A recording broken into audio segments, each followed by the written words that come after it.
consacrée aux troubles 10. Donc, juste avant de démarrer, je vous propose ce petit rappel habituel pour le confort de tous. Merci de bien veiller à ce que vos micros soient fermés. Également, vous rappeler que l'émission ne prévoit pas d'échange en direct, mais par contre, vous avez vraiment la possibilité de déposer toutes vos questions sur le chat prévu à cet effet. Vous avez le petit logo Q&R hein, qui est situé sur le bandeau juste à côté de l'icône conversation. Donc, n'hésitez pas, hein, c'est cet espace qui est dédié. Les réponses vous seront adressées quelques jours après ce webinaire. Je vous rappelle également que ce rendez-vous est enregistré. Donc, pour toutes les personnes qui ne souhaitent pas être visibles sur ce numéro sur les troubles 10, je vous propose de fermer votre caméra. Voilà, donc tout cela étant dit, je vous propose de démarrer. Donc nous avons aujourd'hui le plaisir d'accueillir le docteur Claire Descamps, qui est médecin évaluateur à la MDPH. Elle vous proposera toutes les informations concernant ce sujet aujourd'hui. Donc, je vous propose au sommaire de ce jour.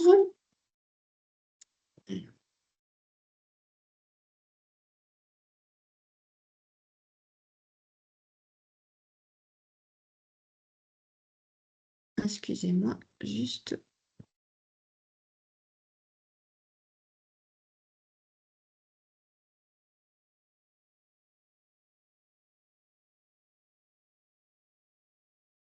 Alors, ici, vous avez.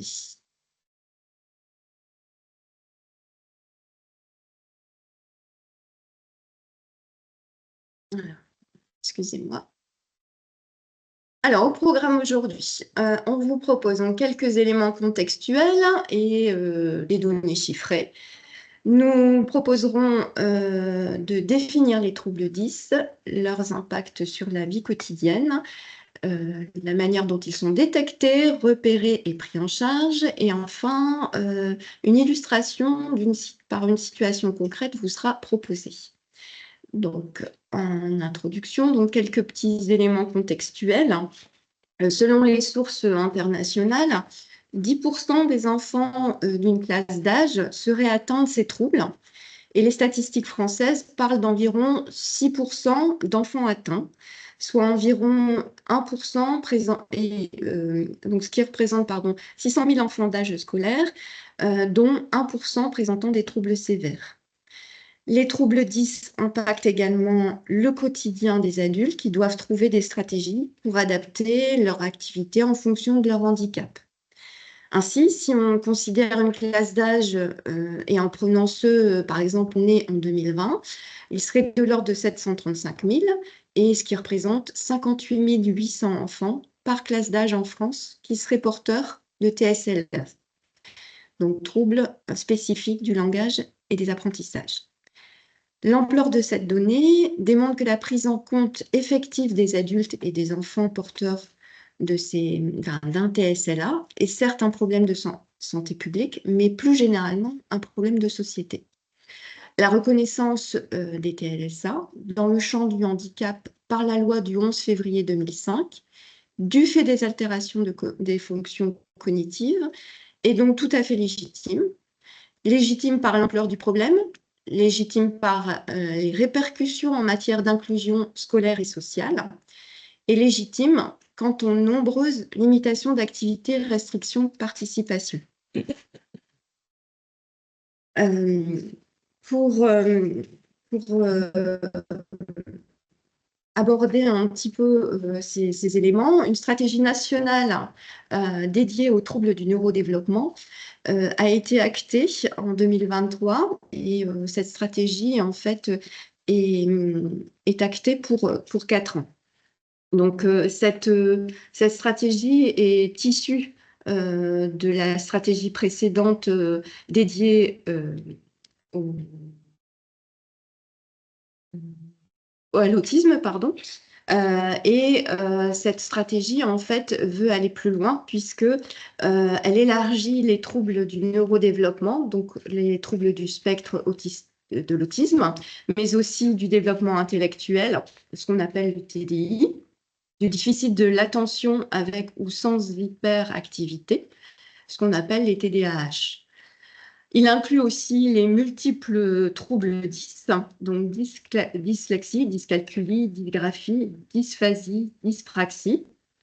Alors, selon une étude scientifique internationale, leur prévalence augmente dans les pays occidentaux et il pourrait toucher aujourd'hui presque une personne sur 6. Donc, avec une feuille de route composée de 6 engagements forts, cette nouvelle stratégie relève les défis d'un repérage le plus précocement possible, mais également d'une meilleure adaptation de la scolarité aux particularités des élèves, de la fin de l'errance diagnostique à tout âge et un accompagnement de qualité tout au long de la vie. Donc, la nouvelle stratégie nationale fait écho à la méthode et aux objectifs de la 6e conférence nationale du handicap et elle participe à construire une société plus accueillante et plus sensibilisée aux besoins et aux choix de tous les citoyens. Il s'agit d'un enjeu de société. Donc moi, je vous propose de découvrir cette stratégie et le sujet sur les troubles 10 avec l'intervention du docteur Claire Descamps. Merci, docteur. Merci. Alors, bonjour à toutes, bonjour à tous. Effectivement, sur cette diapositive, vous allez voir repris les 6 engagements concernant cette stratégie nationale. Et en ce qui concerne donc les troubles 10, elle met notamment l'accent sur plusieurs choses, donc sur le repérage anticipé pour intervenir le plus tôt possible et abaisser l'âge de diagnostic. Elle met l'accent sur la formation spécifique des parents dès le diagnostic établi, ainsi que sur la formation des enseignants, afin qu'ils adaptent leur pédagogie et la diversité, à la diversité des fonctionnements cognitifs. Elle permet aussi la scolarisation adaptée de la maternelle à l'enseignement supérieur, le soutien pour accéder à l'emploi en valorisant les compétences des personnes 10. Et on va parler aussi d'intensifier l'accès au permis de conduire, à la culture, que vraiment la personne soit dans la société comme tout à chacun. Et on va parler aussi d'un système d'écoute et d'information au sujet des troubles 10 pour la société, pour que chacun soit plus informé sur ces troubles et accepte davantage les personnes porteurs de troubles 10. Voilà, donc pour définir les troubles 10, il faut s'appuyer sur des classifications médicales nationales et internationales qui évoluent donc régulièrement au gré des révisions successives. Les plus utilisées sont la classification internationale des maladies de l'OMS, la CIM, qui en est sa version 11, et le manuel statistique et diagnostique de l'Association américaine de psychiatrie, qu'on appelle le DSM, et qui en est à sa version 5. Donc, dans ces classifications, on va retrouver les troubles 10 comme faisant partie des troubles du neurodéveloppement. On les nomme troubles spécifiques du langage et des apprentissages, donc TSLA. En réalité, le trouble 10, on va dire que c'est quelque chose qu'on a utilisé longtemps, mais maintenant, le terme exact, c'est plutôt trouble spécifique du langage et des apprentissages. Il se distingue des troubles du développement intellectuel, les TDI, troubles développemental intellectuel, et les troubles du spectre de l'autisme, qu'on appelle aussi TSA. De manière générale, les troubles du neurodéveloppement sont définis comme étant des troubles cognitifs et comportementaux qui se manifestent pendant l'enfance et qui impliquent des difficultés significatives dans l'acquisition et l'exécution de fonctions intellectuelles, motrices, langagières et sociales spécifiques. Les troubles 10, eux, ou troubles spécifiques toujours du langage et des apprentissages, sont caractérisés par des dysfonctionnements dans le développement d'une ou plusieurs des fonctions suivantes. Donc, il y a le langage, la coordination motrice, l'attention, la perception, la mémoire, les fonctions visio-spatiales, les fonctions exécutives. Donc, on développera un petit peu tout ça après. Alors, ils sont dits spécifiques, ces troubles, parce qu'ils affectent uniquement une ou plusieurs des fonctions cognitives, mais pas l'ensemble du fonctionnement cognitif. Le terme spécifique se justifie aussi par les conséquences de ces troubles et leur implication en termes de handicap et de prise en charge. Ces troubles ne sont pas entièrement non plus explicables par une déficience sensorielle, donc que ce soit auditive ou visuelle, une déficience neurologique ou encore un trouble psychiatrique. La sévérité de ces troubles est variable d'un individu à l'autre. Ils peuvent être aussi associés entre eux. On parle dans ce cas-là de comorbidité. La performance et les difficultés vont au-delà des variations normales attendues pour l'âge. Selon la nature et la gravité des troubles, l'impact peut être important sur l'estime de soi, par exemple. Il est important de noter également que ces troubles sont durables, qu'ils persistent tout au long de la vie. Alors, parmi les troubles spécifiques du langage et des apprentissages, on distingue 4 grandes catégories de troubles, avec chacune leur limitation d'activité et leur restriction de participation à la vie en société. Donc, il y a tout d'abord les troubles développementaux de la parole et du langage, qu'on appelait aussi dysphasie et qu'on nomme aussi trouble développemental du langage. Alors, il y a beaucoup de termes, effectivement, qui ont évolué. Alors, ces troubles du développementaux du langage, ils se caractérisent par des difficultés à s'exprimer et à comprendre, hein, ça peut être les deux, des difficultés à utiliser le langage dans un contexte pour communiquer. Dans son environnement, l'atteinte de l'expression va empêcher, par exemple, la personne d'exprimer ses besoins, ses attentes, ses pensées. Elle va avoir du mal à utiliser les appareils de communication. L'atteinte de la compréhension, elle va aussi altérer la communication et elle va compliquer l'accès aux apprentissages scolaires, surtout. Il va y avoir de ce fait restriction dans les interactions sociales pour ces personnes, dans les apprentissages scolaires et donc dans l'intégration dans la société. À l'âge adulte, dans l'emploi, la personne aura notamment du mal à comprendre les consignes orales et multiples, les énoncés compliqués, elle aura du mal avec les langues étrangères, elle sera plus lente que les autres, plus fatigable, ce qui pourra la pénaliser. Ensuite viennent les troubles développementaux de la coordination, aussi appelés dyspraxie. Alors eux, ils se caractérisent par des difficultés à adapter son geste à un objectif, à réaliser un geste ou à le reproduire et à s'orienter dans l'espace aussi. Dans son environnement, la personne est souvent décrite comme maladroite ou lente. Elle va avoir des difficultés à s'habiller, à se moucher par exemple, ou des difficultés à manipuler des objets comme un couteau, un ballon, des outils de bricolage, des outils comme un stylo. Donc dans ces cas-là, on parle de graphie. Elle peut aussi sur un plan. Donc, il va y avoir de ce fait aussi restrictions dans l'autonomie au quotidien, les loisirs, les déplacements, les apprentissages scolaires et donc toujours l'intégration dans la société. À l'âge adulte, il sera d'autant plus difficile de trouver un emploi, car en plus, ce sont souvent des enfants qui auront été en échec scolaire et pour lesquels ne resteront ouvertes que les professions dites manuelles et pratiques, pour lesquels ils sont bien souvent incompétents. D'où une mauvaise estime d'eux-mêmes avec un risque de dépression, d'isolement. C'est très compliqué pour ces personnes. Viennent ensuite les troubles du déficit de l'attention avec ou sans hyperactivité. Alors eux, ils se caractérisent par un tableau persistant d'inattention et ou d'hyperactivité, impulsivité, avec également bien souvent un déficit de certaines fonctions qu'on appelle les fonctions exécutives, comme la mémoire de travail, la flexibilité mentale, l'inhibition, la planification. Tout ça, c'est des thèmes un petit peu barbares.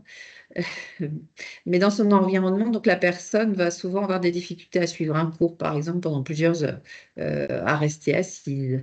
Elle va avoir tendance à se précipiter. Elle va manquer d'organisation.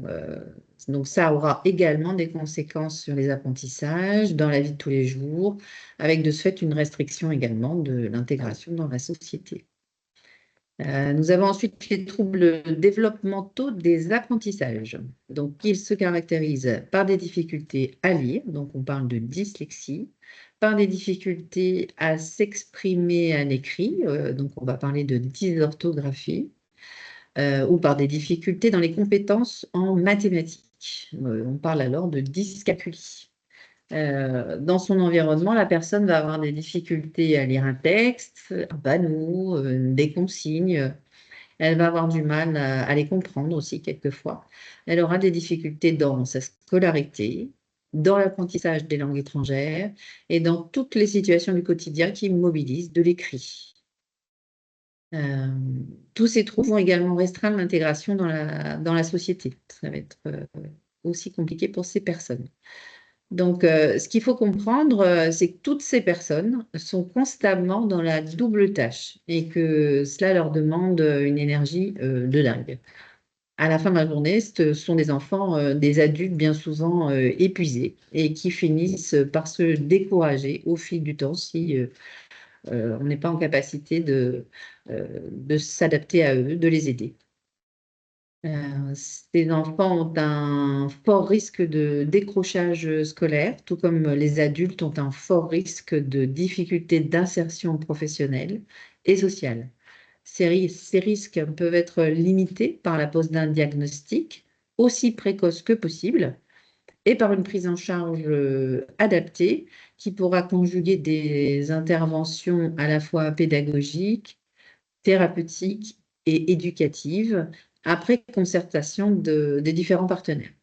La spécificité des troubles entraîne des besoins spécifiques, ainsi que des prises en charge spécifiques. C'est ce qu'on va voir maintenant. Donc, il va être important de repérer précocement ces troubles pour pouvoir orienter l'enfant vers les professionnels adaptés qui permettront une évaluation globale pour une prise en charge spécifique avec la mise en place d'aides. Donc, les signes d'alerte peuvent être très variés. Il peut s'agir par exemple de difficultés en graphisme, de troubles de l'attention, de difficultés à se repérer dans l'espace, de difficultés à lire, de lenteur. Il y a énormément de signes possibles. Donc, sur cette diapo, donc, afin de faciliter le repérage précoce, vous allez voir que la HAS a proposé un tableau qui répertorie des signes d'alerte à l'attention des médecins de premier recours. Avec les actions à mettre en œuvre.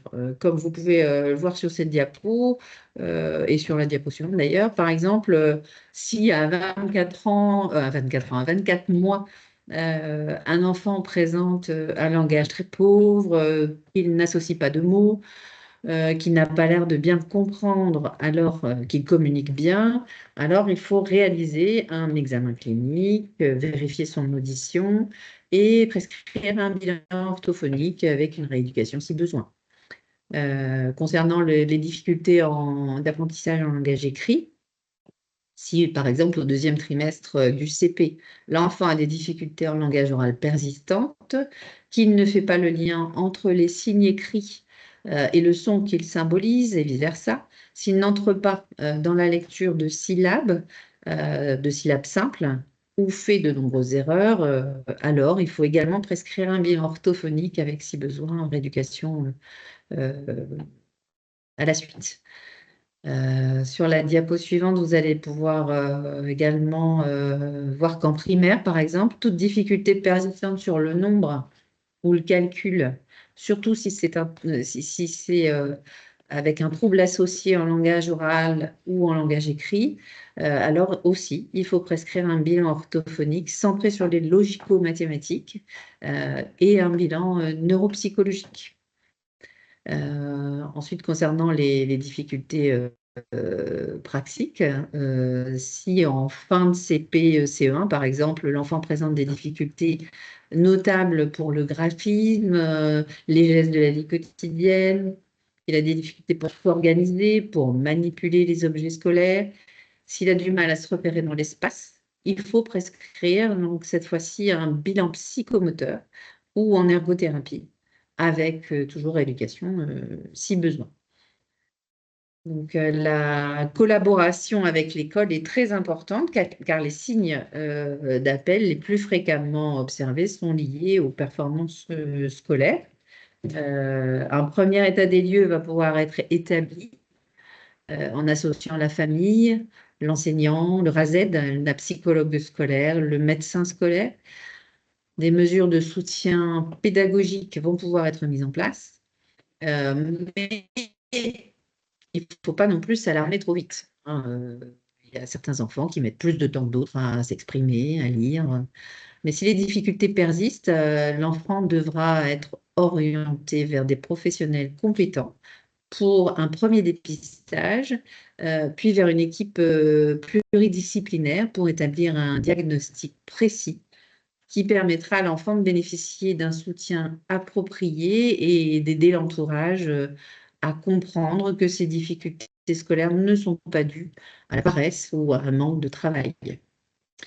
Plus tardivement, l'adolescent ou le jeune adulte qui n'a jamais été diagnostiqué, mais qui présente de réelles difficultés dans les apprentissages, peut tout à fait aussi consulter un médecin pour connaître la nature de son trouble et obtenir les aides auxquelles il peut prétendre. Donc, ce médecin sera aussi peut-être amené à prescrire des bilans qui permettront de poser un diagnostic. Alors, comment diagnostiquer ces troubles? Il est possible de réaliser différents bilans qui ont chacun leur spécificité. On a le bilan pédopsychiatrique. Alors, lui, il concerne les troubles du développement psychoaffectif ou psychologique, comme l'anxiété ou les états dépressifs. On a le bilan neuropédiatrique. Alors, lui, il se déroule sous forme d'entretien avec un examen clinique et des tests de dépistage. Le neuropédiatre va parfois demander des bilans complémentaires, à la fois neurobiologiques, génétiques ou de l'imagerie comme des IRM ou des électroencéphalogrammes. On peut faire aussi d'autres bilans médicaux et consulter un ORL pour vérifier l'audition, un ophtalmologiste pour vérifier la vue, un médecin de rééducation fonctionnelle. Donc, il y a beaucoup finalement de spécialistes médicaux qui peuvent être sollicités. Ensuite, donc vous avez différents bilans qui peuvent être réalisés par des rééducateurs. Vous avez le bilan orthophonique euh, qui, euh, qui lui concerne l'évaluation du langage oral, euh, du langage écrit et du raisonnement logico-mathématique. Vous avez le bilan psychomoteur qui, lui, va évaluer tout ce qui est motricité globale, motricité fine, le schéma corporel, la latéralité, la graphomotricité, l'organisation spatio-temporelle et l'adaptation émotionnelle. Vous avez également le bilan en ergothérapie. Donc, lui s'intéresse à la motricité, aux praxis, à l'exploration visuelle et aux stratégies, à la perception visuelle et tactile, et les perceptions tactiles également, à l'organisation spatiale et à l'autonomie dans la vie au quotidien, donc, et il sera en capacité de proposer des aides éventuellement techniques pour aider la personne dans son quotidien. Et enfin, on a le bilan neuropsychologique qui, lui, vise à repérer les processus mentaux propres à la personne.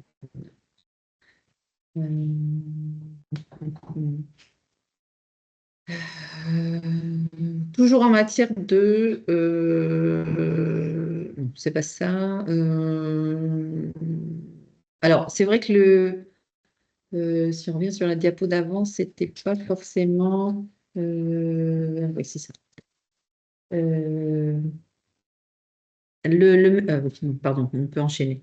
Le médecin donc, va prescrire tel ou tel bilan en fonction des symptômes que présente l'enfant et pourra ensuite en faire une synthèse. Donc, seule une évaluation pluridisciplinaire permettra de poser un diagnostic. Ce n'est pas juste un orthophoniste qui va pouvoir poser un diagnostic ou juste un ergothérapeute. Il faut vraiment croiser les regards. Il est possible aussi de s'adresser à des centres de référence comme le CRDTA au CHR de Lille ou l'équipe de neuropédiatrie de l'hôpital Saint-Vincent de Paul à Lille.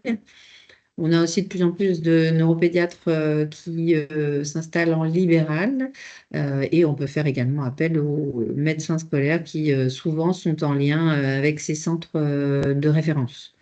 Voilà, il est important d'avoir un regard croisé pour considérer l'enfant dans sa globalité afin de poser le diagnostic. Celui-ci permettra à l'enfant, à l'adolescent ou au jeune adulte d'avoir une reconnaissance de son ou de ses troubles et de pouvoir bénéficier des aides nécessaires.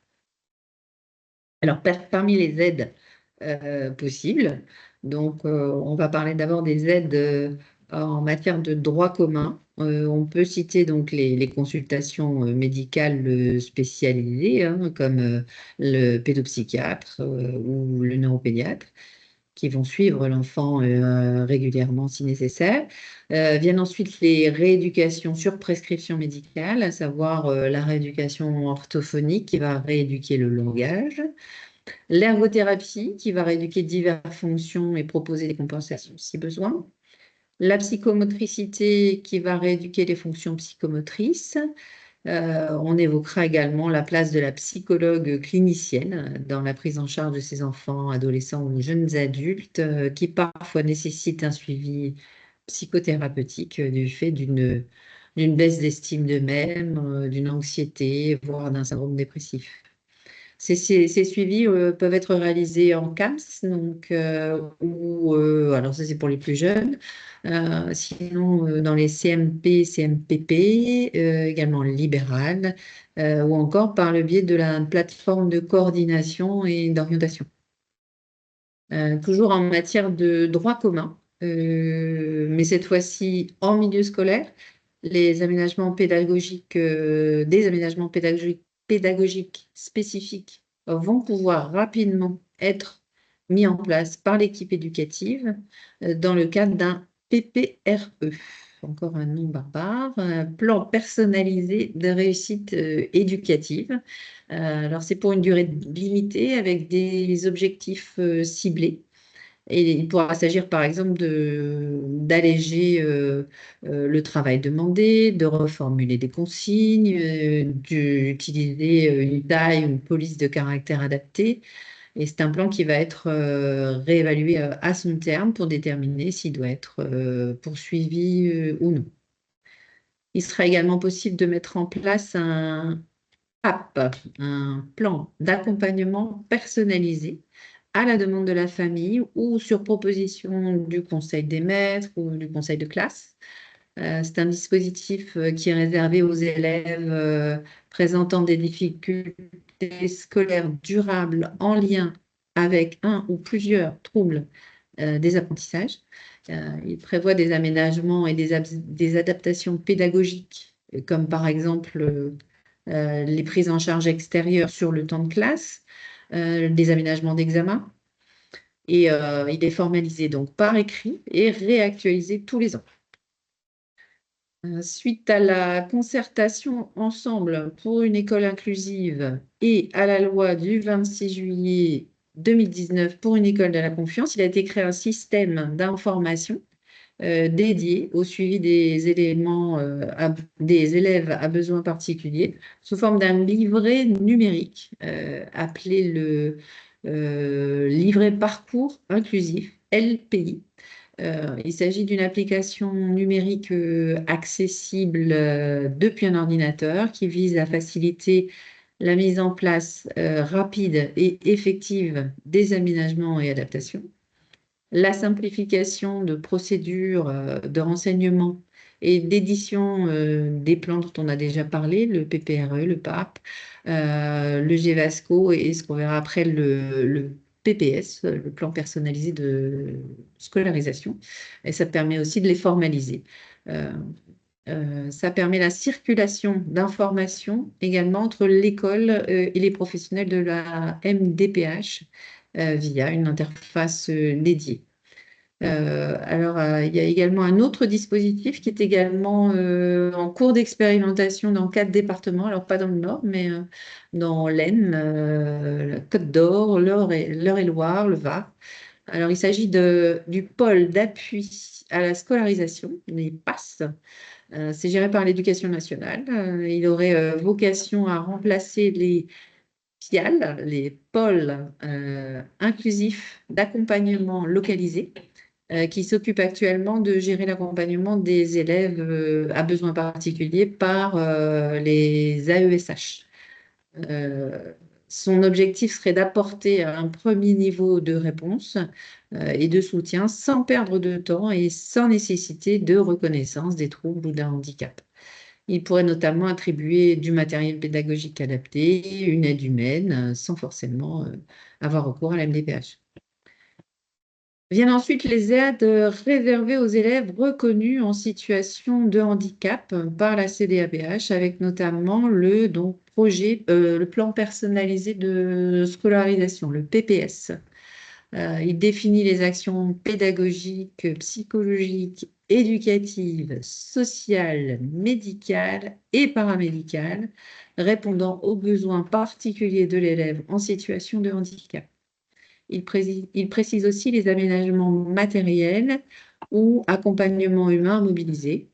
Il est formalisé lui aussi à l'écrit et il est réévalué chaque année.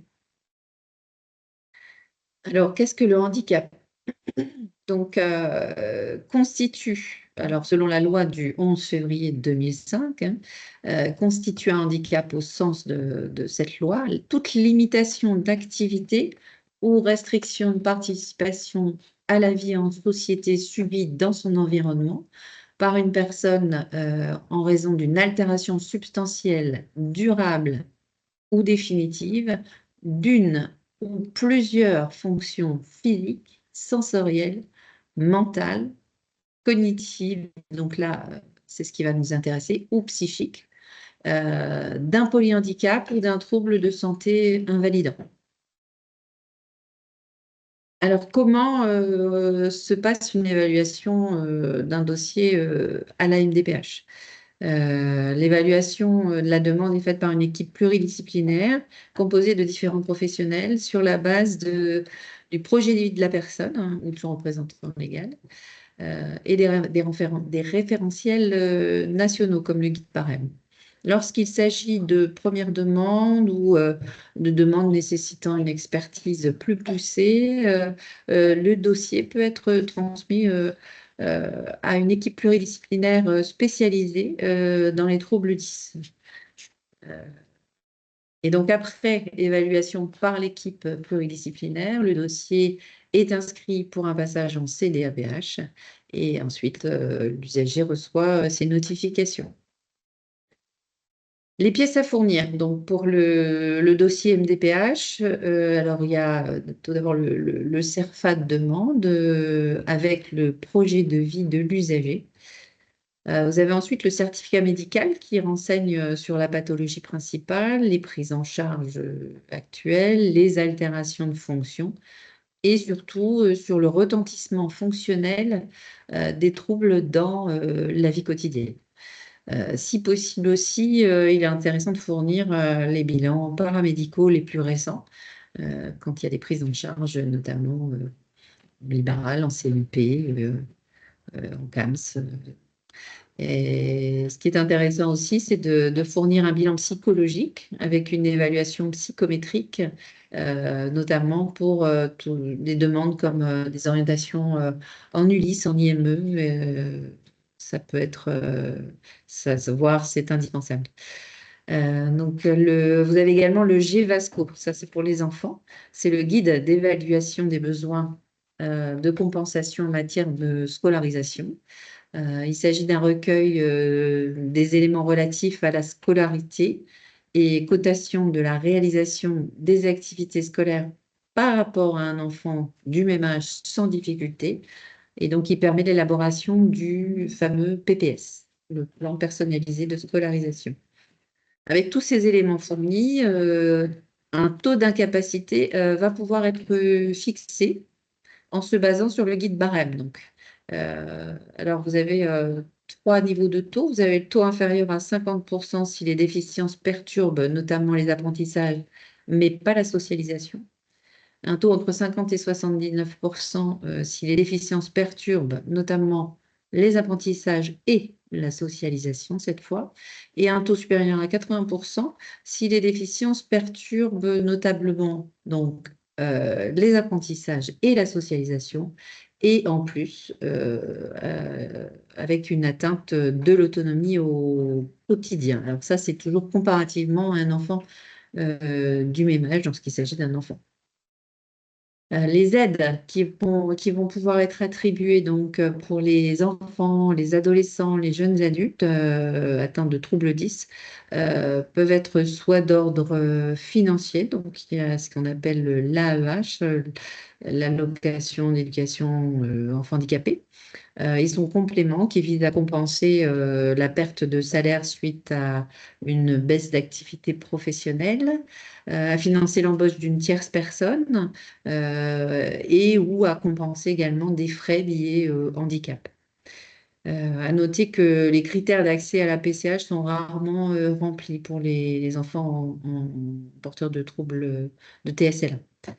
Donc, ces aides, elles peuvent aussi concerner la scolarisation avec la formalisation d'un PPS, donc, qui ouvre droit à l'attribution soit d'une AESH, donc une auxiliaire de vie scolaire, comme une AVS auparavant, à l'attribution de matériel pédagogique adapté, à l'orientation vers une ULIS, à l'intervention d'un CESAD, à l'orientation vers un établissement spécialisé. Donc, c'est l'enseignant référent qui doit veiller à la mise en place et au suivi de ce projet. Alors, sur ce schéma, qui est peut-être pas très lisible pour vous, bon, on a une vue d'ensemble. C'est un schéma qui a été fait par l'HAS, il me semble. On a une vue d'ensemble du parcours d'un jeune présentant un trouble 10, du repérage à l'évaluation, puis à la pose de diagnostic, à la mise en place des suivis et des aides qui relèvent du droit commun, voire de la NDPH. Les aides qui peuvent être attribuées, donc toujours par la MDPH pour les adultes, cette fois-ci, sont toujours soit d'ordre financier. Donc là, c'est ce qu'on appelle l'allocation adulte handicapé, l'AH, qui garantit un revenu minimum aux personnes en situation de handicap. La PCH, qui est destinée à financer les besoins liés à la perte d'autonomie. Ensuite, elle peut concerner la reconnaissance de la qualité de travailleur handicapé, ce qu'on appelle la RQTH, qui permet de bénéficier des interventions de la GFIP, d'obtenir un emploi ou de se maintenir dans son emploi avec son statut de travailleur handicapé. Il est important que les personnes atteintes de troubles 10 et leurs familles puissent se faire aider pour vivre plus sereinement, pour être plus apaisées. Donc, il ne faut pas hésiter à leur proposer un accompagnement psychologique, on en parlait tout à l'heure, ou à les orienter vers des associations qui permettent d'échanger, de se sentir moins seul. Donc, vous avez différentes associations comme la FF10, comme l'AP10. Donc, sur la diapo, vous avez les liens possibles.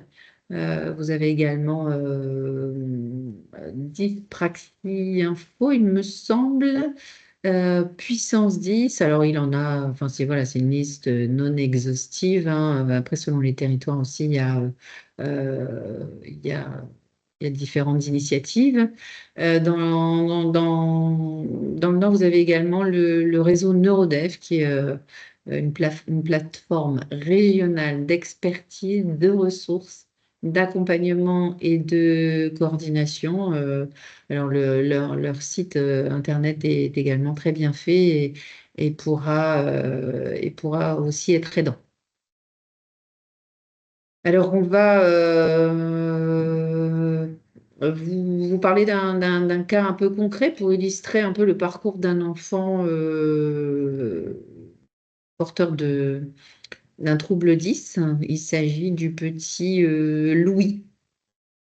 Alors, Louis, il est né en 2011. Bon, il vit avec sa maman, ses parents sont séparés, il a une sœur cadette. Dans ses antécédents médicaux, ben, il y avait pas énormément de choses. La grossesse s'est passée sans particularité. Bon, il a eu un petit traumatisme crânien sans perte de connaissance quand il avait 8 mois. Il a été hospitalisé pendant une journée dans un contexte de gastro-entérite à 3 ans.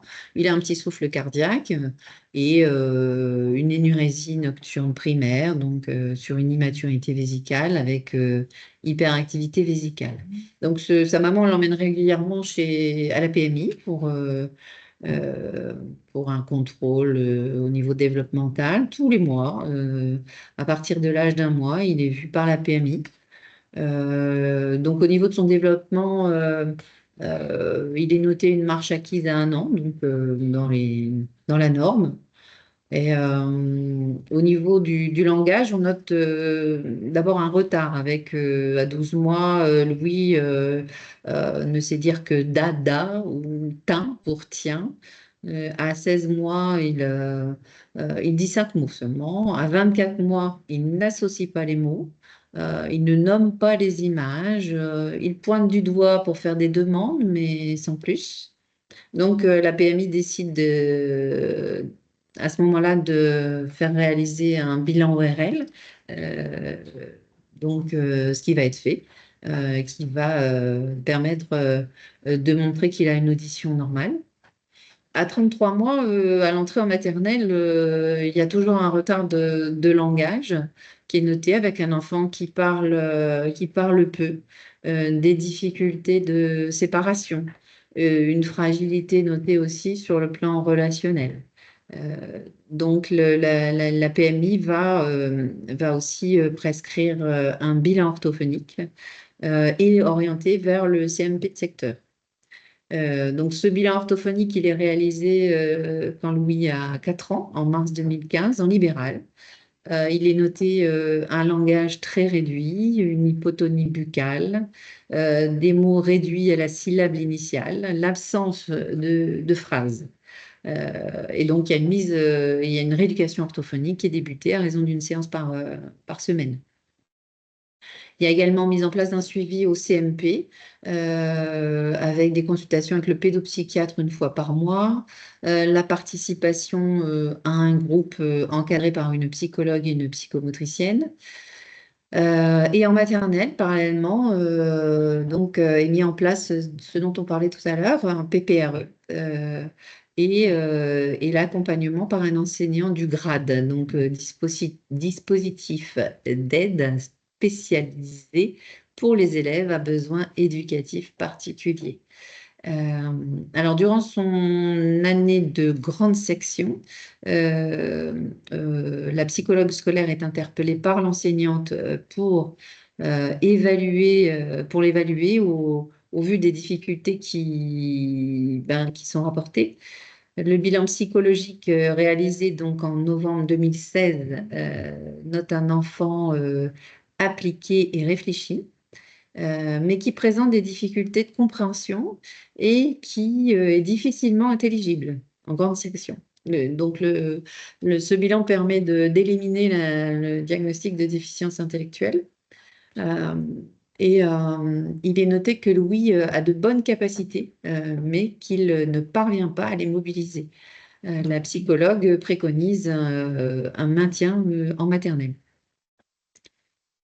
À 6 ans, donc, il y a un nouveau bilan orthophonique qui est réalisé en janvier 2017.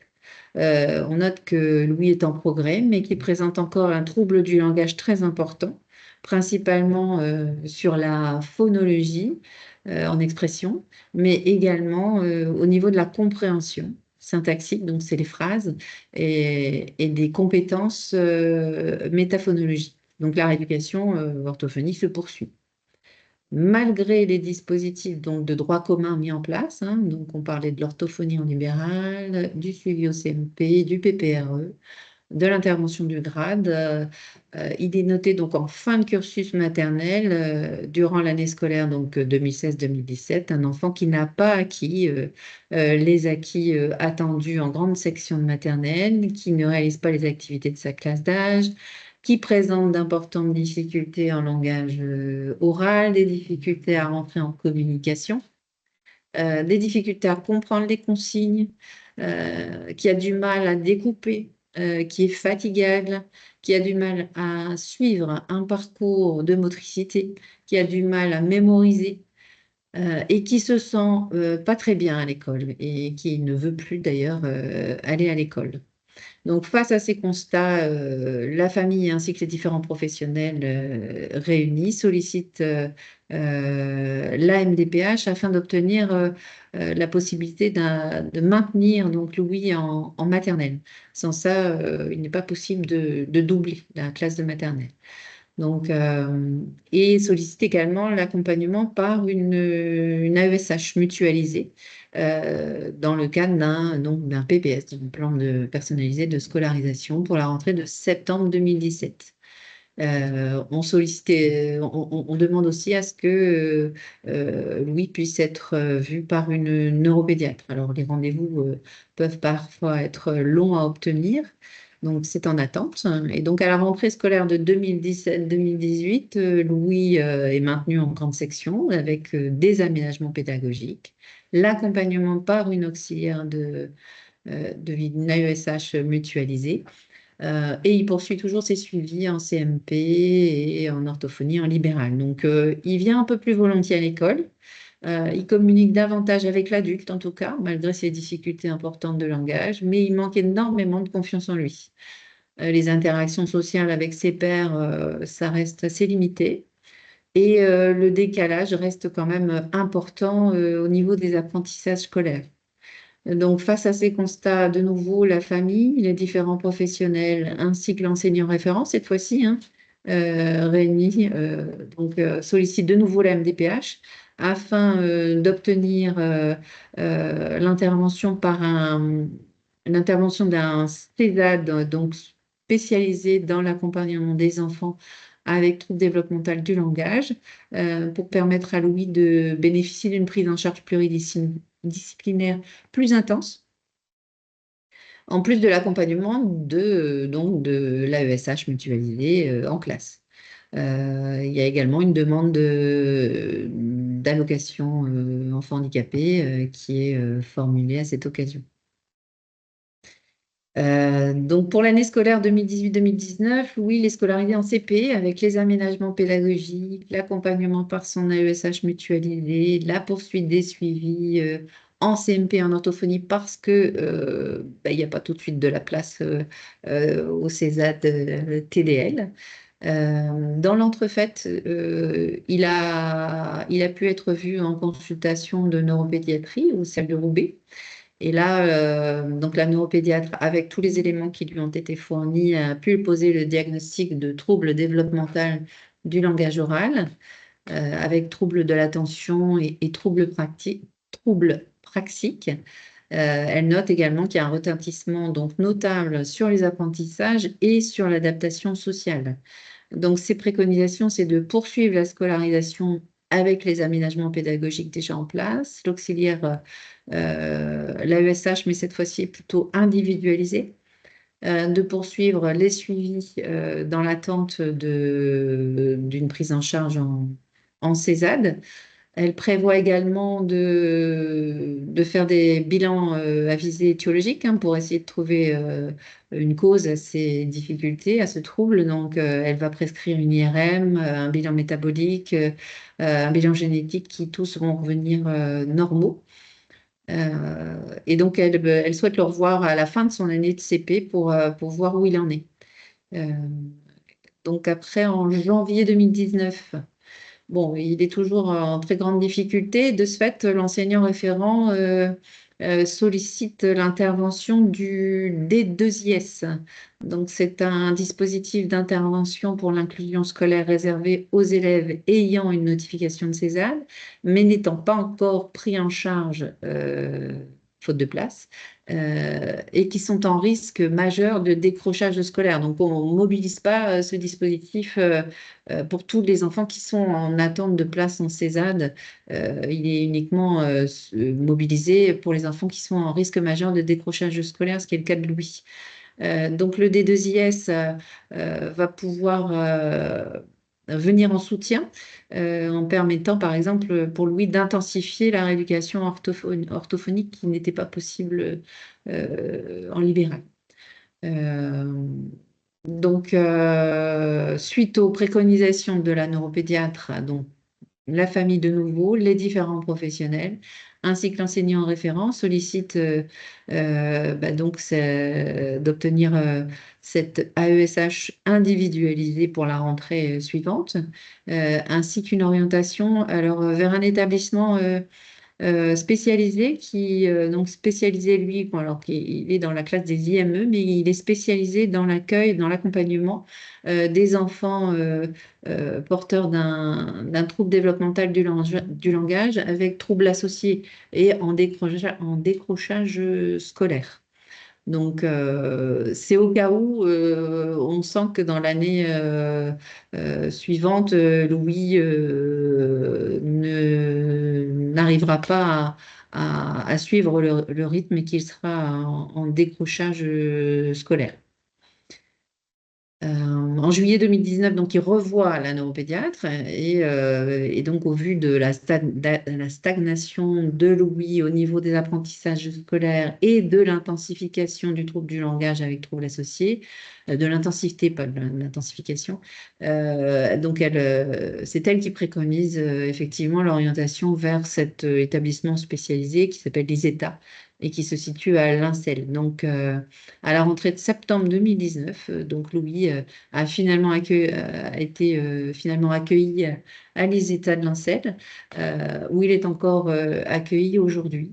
Il a pu bénéficier d'une prise en charge pluridisciplinaire intensive, hein, puisqu'il a eu de la rééducation orthophonique à raison de plusieurs séances par semaine, il a eu de la psychomotricité, il a eu un suivi psychothérapeutique, il a eu de l'ergothérapie, un enseignement spécialisé et de l'accompagnement éducatif.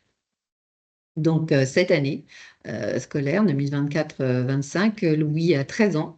Sa scolarisation se poursuit cette année donc à temps partiel au sein de ce qu'on appelle l'unité d'enseignement externalisé de l'ISETA, qui se trouve au sein d'un collège ordinaire, le collège de Lincel. En parallèle, il continue ses rééducations à l'ISETA. C'est un élève sérieux qui a repris confiance en lui. Il a été nommé président du CVS de l'ISETA, Comité de vie sociale. Il a élargi son cercle d'amis, il fait du tennis adapté, il a une très bonne culture générale, il a fait de beaux progrès en langage oral, il comprend mieux, il a un bon niveau de vocabulaire, mais il a encore du mal à formuler des phrases correctement. Il a un niveau correct en lecture, mais la compréhension, ça reste assez limité. Ce qui est difficile pour lui aussi, c'est la transcription. Donc, on va peut-être avoir recours pour lui au correcteur orthographique. Il maîtrise le système décimal, il maîtrise l'addition, la soustraction, il sait résoudre des petits problèmes simples. Il a plus de difficultés en géométrie. Donc, sa scolarisation va se poursuivre au sein de cette unité d'enseignement externalisée avec des possibles inclusions en classe ordinaire selon les matières jusqu'à la fin du collège. Et ensuite, l'équipe de l'ISETA aidera Louis dans l'élaboration de son projet professionnel et définira avec lui et sa famille les orientations les plus adaptées.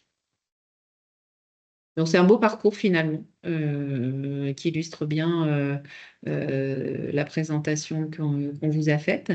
Je trouve que là, on a pu voir vraiment les différentes étapes et les différents moyens mobilisés et finalement celui actuellement, je pense, a repris confiance en lui et va continuer son petit bonhomme de chemin.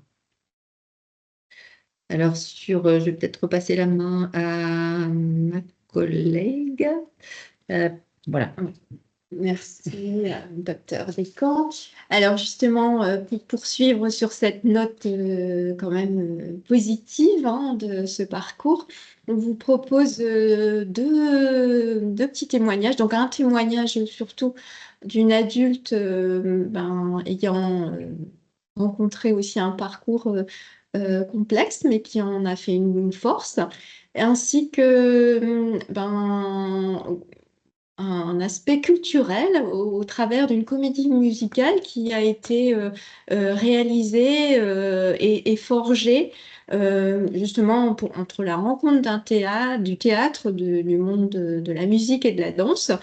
L'idée étant de proposer une histoire autour d'un enfant porteur de trouble 10 et qui devient un enfant héros parce que, alors héros parce que au départ en difficulté et souvent avec des héros, mais à force d'entourage, d'étayage, finalement, une confiance en lui va naître et il va trouver sa place dans le monde. Donc il y a vraiment une volonté de mettre en lumière finalement le parcours d'un enfant porteur de troubles dits hein, pour finalement indiquer qu'il n'y a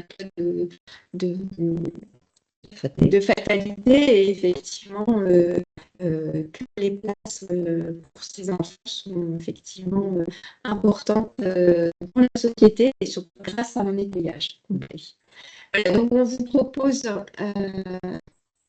ce premier témoignage.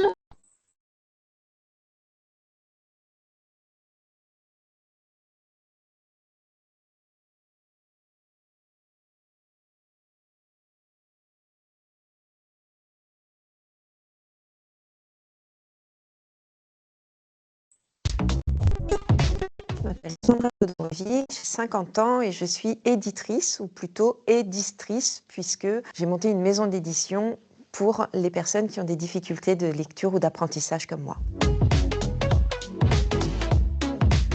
Multidis, c'est une jolie collection de plein de jolis petits défauts. Je suis dyslexique, c'est-à-dire que j'ai des difficultés dans la lecture. Je vais devoir lire chaque mot d'une phrase pour pouvoir imaginer une image qui se forme pour avoir la compréhension de ma lecture. La difficulté va être aussi de lire les écritures blanches sur un fond coloré ou les choses qui vont être écrites très petites. C'est aussi le A qui a une forme un petit peu de arrobase qui va devenir E. Je suis donc dyspraxique. Dans mon quotidien, ne pas avoir la même logique, ne pas avoir la même façon de raisonner que les autres personnes. Je suis un petit mélange entre Gaston Lagaffe et Bécassine. Je fais plein de bêtises, je fais tomber plein de choses, je me cogne souvent. Et puis après, j'ai des difficultés pour lire.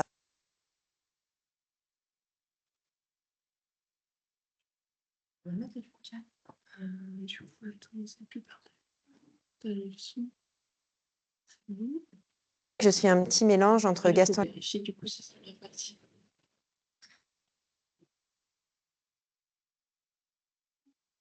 On a un petit problème sur la technique, donc je vous prie de nous excuser.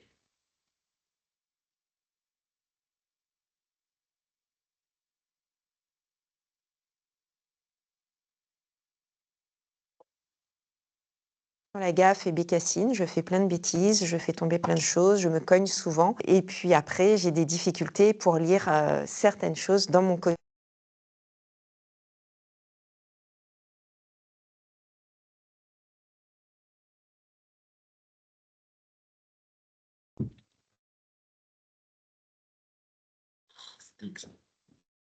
Oui, je sais, je sais.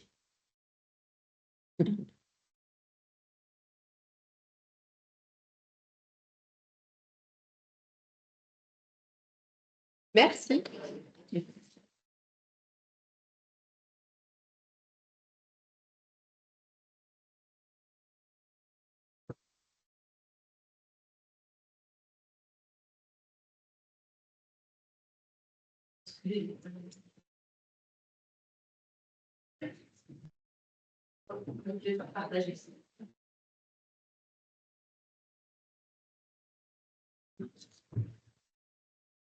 Pour avoir la compréhension de ma lecture. La difficulté va être aussi de lire les écritures blanches sur un fond coloré ou les choses qui vont être écrites très petites. C'est aussi le A qui a une forme un petit peu de arrobase qui va devenir E. Je suis donc dyspraxique. Dans mon quotidien, ne pas avoir la même logique, ne pas avoir la même façon de raisonner que les autres personnes. Je suis un petit mélange entre Gaston Lagaffe et bécassine. Je fais plein de bêtises, je fais tomber plein de choses, je me cogne souvent. Et puis après, j'ai des difficultés pour lire certaines choses dans mon quotidien. Je suis incapable de ranger un lave-vaisselle correctement du début à la fin. Je commence et mon mari termine et il m'explique à chaque fois. Apprendre à conduire aussi, ça met très très longtemps. La droite, la gauche, la priorité, plein de panneaux n'ont pas la même lecture et du coup pas la même signification. Donc il faut tout apprivoiser dans le quotidien. En CP, on débute la lecture. La lecture, normalement, est un mécanisme que l'on apprivoise correctement aux alentours de Noël. Et quand on arrive en fin d'année scolaire, l'enfant a compris le mécanisme et il est dans la fluidité. Un enfant dyslexique, lui, va avoir plus de mal à rentrer dans cet apprentissage. Quand il arrive en fin de CP, on va juste dire qu'il a préféré d'autres apprentissages dans lesquels il était un petit peu plus à l'aise.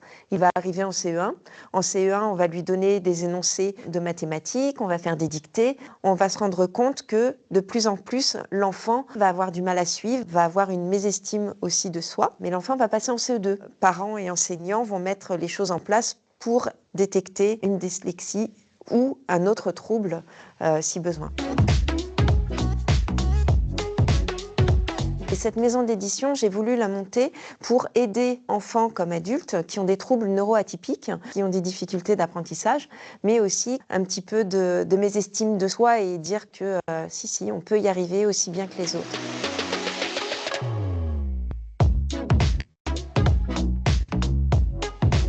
La lecture confortable, c'est quelque chose que j'ai élaboré pour mettre en place toutes les astuces qui, moi, m'ont aidée.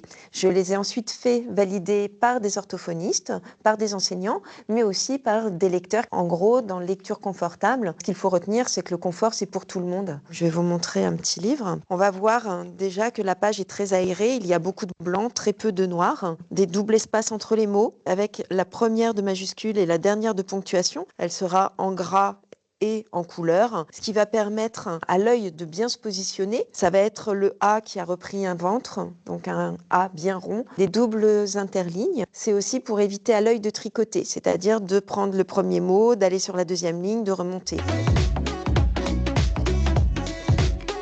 Je trouve que ce qui serait intéressant, utile, bienveillant aussi, c'est de mettre différents livres de plusieurs maisons d'édition adaptés ou de lecture accessible dans les écoles, dans les bibliothèques de ville, dans les bibliothèques de rue, de façon à ce qu'on puisse au plus tôt avoir des supports qui soient adaptés et sur lesquels le lecteur puisse être à l'aise. Si on se rend compte que le lecteur va toujours sur tel type de lecture, on va vite détecter qu'il y a une difficulté et qu'elle est contourner, ou en tout cas que l'enfant sera plus à l'aise sur ce type d'orthographe, et on va gagner du temps.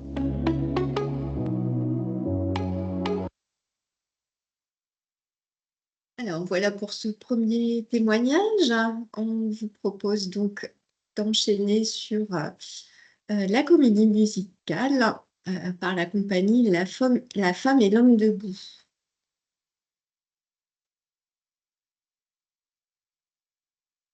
En nous tout est extra. Qui est extra? C'est nous les extras. Qui est extra? En nous tout est extra. Qui est extra? C'est nous les extras. Qui est extra? En nous tout est extra. Tu n'apprends pas tes leçons, ou bien qu'est-ce qu'on fera toi, mon garçon? Tu n'écris pas comme il se doit, marre de ça.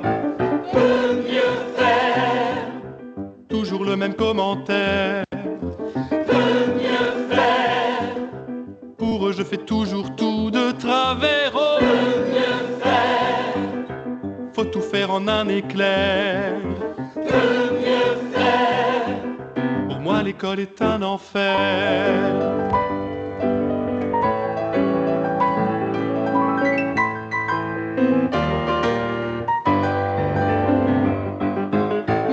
Claquer les doigts et que le plus fort ce soit moi. Je pourrais montrer tout ce que je sais, trop stylé, car moi je sais faire. Et moi je sais faire super bien la voix de Michel Drucker. Moi je sais faire réciter tout à l'envers, car peut mieux peut faire, il sait faire. Il y a trop plein de trucs que je sais. Il y a trop plein de trucs que je sais. Il y a trop plein de trucs que je sais faire. Yeah! L'idée de faire une comédie musicale sur une telle thématique est venue de plusieurs facteurs. Une demande faite par le grand-père d'un enfant dyspraxique, moi-même touchée par la question des apprentissages, par les difficultés scolaires que rencontrait ma fille, et enfin tous les enfants que je pouvais rencontrer dans mes interventions et qui se heurtaient à des troubles de l'apprentissage.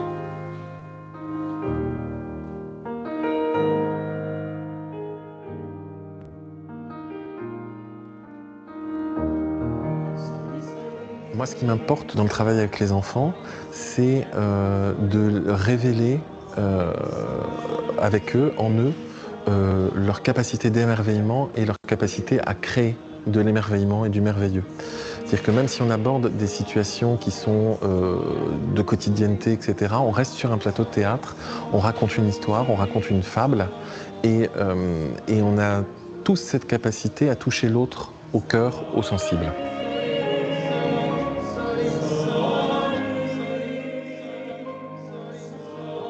La danse permet de travailler sur des expressions fortes liées à des émotions. Elle permet aussi de travailler sur des sensations de corps, et puis aussi de travailler sur un regard créatif. Pour toutes ces raisons, je pense vraiment que la danse a droit de cité dans l'école, avec des enfants, et d'autant plus dans une comédie musicale.